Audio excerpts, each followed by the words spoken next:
I also keep my bones in there. And there's not really any set order. I just kind of put them all in here. Kind of like the Happy Tarot kind of up on top, because anytime I'm in a mood and just want to kind of get happy, I can just look at those cards if nothing else. And I kind of want to bring the Hoodoo Tarot up to the top, since I'm learning about the bone reading, and so I have a few other decks of cards on order. I'm just waiting to arrive, and so just some different ones that I want to play around with.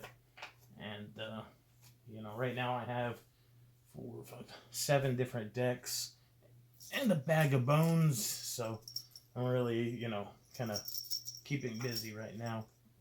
It all fits right here in this box. And then this is my little velvet placemat that I do my readings on. I keep it over there. I keep it in its own little sacred space with my sage candle next to it, and so it has its own little sacred space over here, and I just don't, I keep it all to itself, and I just really like having a little bit of sacredness to it. And I'm not really ooky spooky spiritual of a person, but I really enjoy tarot.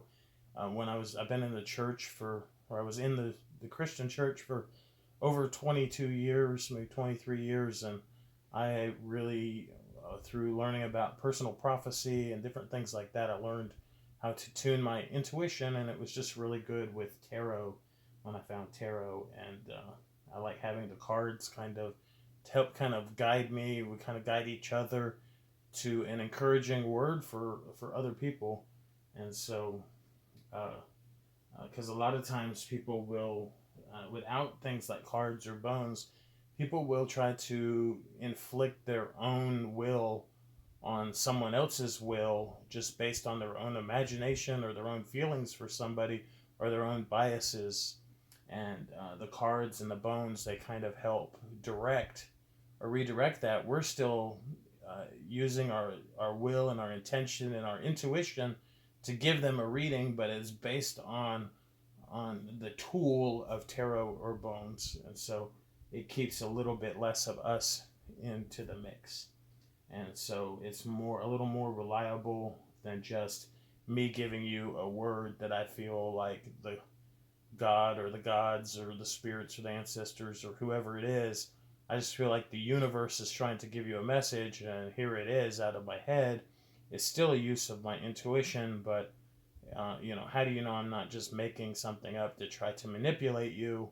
And when we have cards and things, the cards help guide it, because we pull the card and they see a physical representation, or we pour the bones, drop the bones, and they see where the bones are lined up, and we can point to them as a frame of reference of why we're giving them a certain intuitive message. And so it's a lot better than just using our intuition all alone. It's kind of a tool that provides some accountability for us. And so I hope you enjoyed this video.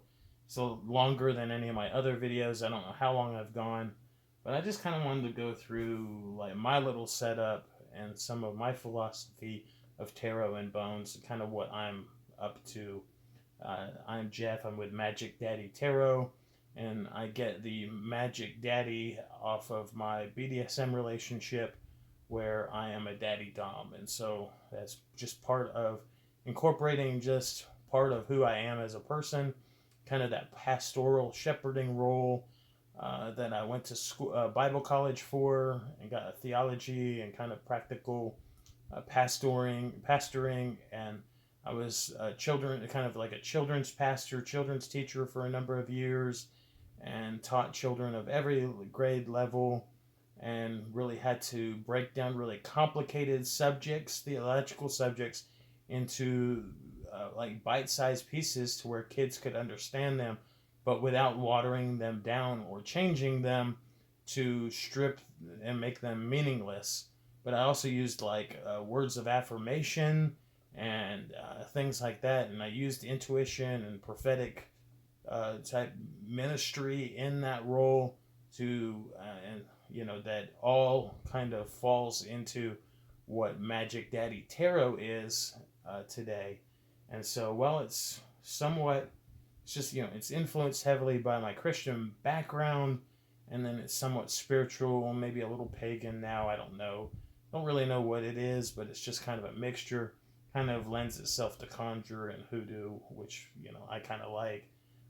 But I'm not black, and so I'm just I'm my own culture of who I am, and with my own set of my own background, and so not trying to grab somebody else's culture and appropriate it for myself. I'm just those are some things that I find a relation or a connection to, and so that's just why I've incorporated some of those things. And then like I said, I have some more world influenced kind of decks on their way, and I look forward to updating you on those when they come in.